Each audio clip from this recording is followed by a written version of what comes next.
So welcome back guys. आज के video में हम लोग बात करेंगे लीड जो इवेंट है मेटा का, उसको कैसे सेट किया जाता है और उसके रिगार्डिंग हम लोग प्लगइन का जो हमने टैग टेम्पलेट डाउनलोड किया था, इंस्टॉल किया था, उसके हेल्प के साथ हम लोग लीड इवेंट सेटअप करेंगे। तो जैसे हमने कन्वर्जन ट्रैकिंग सेटअप किया था गूगल एड्स के लिए, सिमिलर फैशन में हम लोग लीड इवेंट सेटअप करेंगे और इसके बाद आप प्रॉपरली जो वेबसाइट पे आप एड्स कैंपेन रन करते हो, सो लीड जनरेशन आप वेबसाइट कैंपेन रन कर रहे हो मेटा एड्स के लिए, तो ये काफ़ी यूज़फुल होगा आपको कि आपने उसको कैसे सेटअप करना है।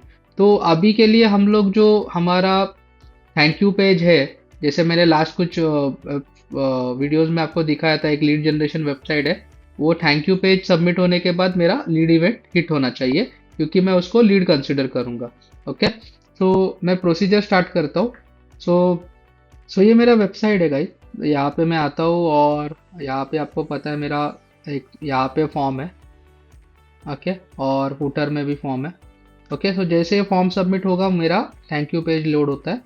Okay, so thank you page load होने के बाद मुझे मेटा को लीड इवेंट भेजना है। ओके, तो उसके लिए मैं पहले इवेंट मैनेजर में जाऊंगा। ओके, सेटिंग्स में जाके मैं यहाँ से जो मेरा डेटा सेट आईडी है उसको उठा लेता हूँ, मतलब कॉपी कर लेता हूँ। यहाँ से मैंने कॉपी किया। मैं गूगल टैग मैनेजर में जाने के बाद सिंपल मैं टैग कॉन्फ़िगरेशन में जाता हूँ और यहाँ पे मैंने ऑलरेडी फेसबुक पिक्सल इंस्टॉल किया है। यहाँ पे अभी मुझे आईडी डालना है। तो जैसे हमने GA4 के आईडी के लिए किया था, तो पिक्सल आईडी भी हमारा कांस्टेंट वैल्यू है। ओके, तो इसको हम लोग एक वेरिएबल में स्टोर कर देते हैं। ओके, तो यहाँ पे मेरा वेरिएबल बिल्ट इन वेरिएबल में मैं जाऊँगा, वेरिएबल कॉन्फ़िगरेशन, और यहाँ पे मुझे कांस्टेंट वैल्यू देखनी। ओके, सो कांस्टेंट वैल्यू मैं यहाँ पे पेस्ट करता हूँ और यहाँ पे दे देता हूँ नाम इसको मेटा पिक्सल आईडी। ओके, और इसको मैं सेव कर लेता हूँ। एक्चुअली ये ओवरलैप हुआ था बट अभी ये हो गया।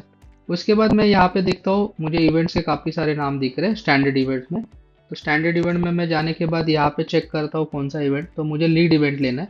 ओके, सो लीड इवेंट मैंने ले लिया। ओके, उसके बाद मैं कोई और चीज़ों को ये नहीं कर रहा हूँ, टच नहीं कर रहा हूँ, क्योंकि वो ज़रूरत नहीं है। कुछ आने वाले लेक्चर्स में मैं आपके साथ ये ऑब्जेक्ट प्रॉपर्टीज़ और ये सारी चीज़ें हैं, उसके रिलेटेड भी बात करेंगे।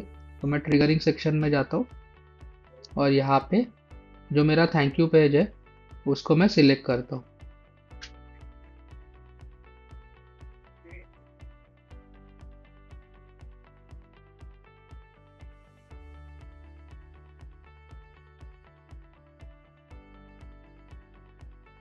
तो गाइज हम लोग अभी थैंक यू पेज यहाँ पे सिलेक्ट करेंगे।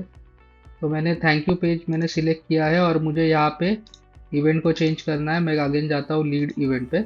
सो बेसिकली गाइज, अगर आप लीड जनरेशन वेबसाइट पे कुछ डिफरेंट वे से ट्रैक करना चाहते हो, जैसे सबमिट एप्लीकेशन। ओके, सो कोई आपका एडमिशन प्रोसेस है और वहाँ पे कोई यूज़र एप्लीकेशन फिलअप कर रहा है। एग्जाम्पल लीजिए, काफ़ी बड़ा फॉर्म है आपका, 7-8 फील्ड का फॉर्म है, तो आप सबमिट एप्लीकेशन सिलेक्ट कर सकते हो। ओके, उसके बाद अगर आपको कोई भी पर्टिकुलर इवेंट सेट करना है, तो आप ये स्टैंडर्ड, उन्होंने इतने सारे ऑप्शन दिए, सो एज पर ये रिक्वायरमेंट आप वहाँ पे वो उसको सर्च कर सकते हो, सर्च करके वहाँ पे सेटअप कर सकते हो। तो अभी के लिए मेरे लिए ये लीड है, तो मैं लीड इवेंट लेता हूँ। सो इसका इम्पोर्टेंस इतना क्यों है, तो सबसे बड़ा उसका रीज़न क्या है कि कभी भी आप जब वेबसाइट कन्वर्जन कैंपेन सेटअप करोगे, सो आपको वहाँ पे पिक्सल सेटअप वो बाय डिफ़ॉल्ट आपको वो पूछेंगे। सो जितना ज़्यादा लीड का इवेंट आपके वेबसाइट के थ्रू होता है, ओके, सो सारा का सारा फेसबुक ट्रैक करेगा और उसको एक यूज़र बिहेवियर पता चलता है कि कौन से टाइप का ऑडियंस आपके वेबसाइट पे आके लीड इवेंट कंप्लीट कर रहा है। ओके, तो जैसे आप ये, इसकी वजह से क्या होता है कि आपके जो मेटा पिक्सल है और जो भी आप इवेंट सेट कर रहे हो, उसके मशीन लर्निंग मॉडल को एक डेटा पॉइंट्स मिलते हैं और वो डेटा पॉइंट्स पे वो आगे का जो ऑडियंस सेगमेंटेशन आप सेट करते हो, रीमार्केटिंग कैंपेन करते हो मेटा में, तो उसके लिए वो काफ़ी यूज़फुल होता है और इसकी वजह से आपके कैंपेन बहुत अच्छे वे से ऑप्टिमाइज होते हैं। तो ये आपको करना बहुत ज़रूरी है और ये बहुत लोग गलत तरीके से या प्लगइन बेसिस पे इंस्टॉल करते हैं। तो उसकी वजह से काफ़ी रॉन्ग डेटा मेटा को जाता है और वो प्रॉपरली काउंट जो है मैंने देखा है कि काउंट हमेशा हमेशा उसमें आपको डिफरेंस मिलेगा। मतलब यहाँ पे एग्जांपल लो, आपको 10 लीड दिखा रहा है बट एक्चुअल में आपके पास 4 या 5 ही लीड रहते हैं। बट अगर आप स्टैंडर्ड वे से इसको सिलेक्ट करोगे और प्रॉपरली इसको सेटअप करोगे तो आपको वो एरर आपका कंप्लीटली मिनिमाइज हो जाएगा। तो मैं अभी मेटा लीड इवेंट कर रहा हूँ। ओके, लीड इवेंट को मैं सेव करता हूँ। मैंने इसको थैंक यू पेज पे कर दिया। ओके, अभी मैं मेरे वेबसाइट पे प्रीव्यू करता हूँ, टेस्टिंग करते हैं इसका। मैं वेबसाइट को कनेक्ट करता हूँ। वेबसाइट को कनेक्ट करने के बाद अभी यहाँ पे मेरा टैग असिस्टेंट कनेक्ट हुआ है यहाँ पे। ओके, कंटेनर लोडेड में जाता हूँ तो मेरा पेज व्यू इवेंट फायर हुआ है बट मेरा मेटा लीड इवेंट अभी तक फायर नहीं हुआ। ओके, तो यहाँ पे भी मैं आके देख रहा हूँ तो अभी के लिए मेरा सिर्फ पेज इवेंट ही फायर हुआ है। ओके, तो आप यहाँ से भी चेक कर सकते हो, यहाँ से भी चेक कर सकते हो और आपको फेसबुक में भी चेक करना है तो आप फेसबुक में भी जाके टेस्ट इवेंट में चेक कर सकते हो। ओके, तो यहाँ पे मैं आता हूँ। उसके बाद मैं इसमें सिंपली मेरा डेटा फिलअप कर देता हूँ टेस्ट लीड का। सो मुझे एक समझ में आ जाएगा कि ये सही से हो रहा है नहीं। सो मैं टेस्ट लीड कर देता हूँ और यहाँ पे देता हूँ माइस एंड इवेंट्स। ओके, और इसके बाद मैं सबमिट करता हूँ। सबमिट के बाद मेरा थैंक यू पेज ओपन हुआ है, मुझे थैंक यू का नोटिफिकेशन आया, मेरा टैग असिस्टेंट कनेक्ट हुआ। यहाँ पे भी मैं देख रहा हूँ मेरा प्लैटिनम थैंक यू पेज आया। कंटेनर लोड में अगर मैं जाने के बाद देखता हूँ तो देखो मेरा पेज इवेंट भी हिट हुआ और लीड इवेंट भी सक्सेसफुली हिट हुआ। तो यहाँ पे मेरा जो कंडीशन है वो प्रॉपरली मैच हुआ है।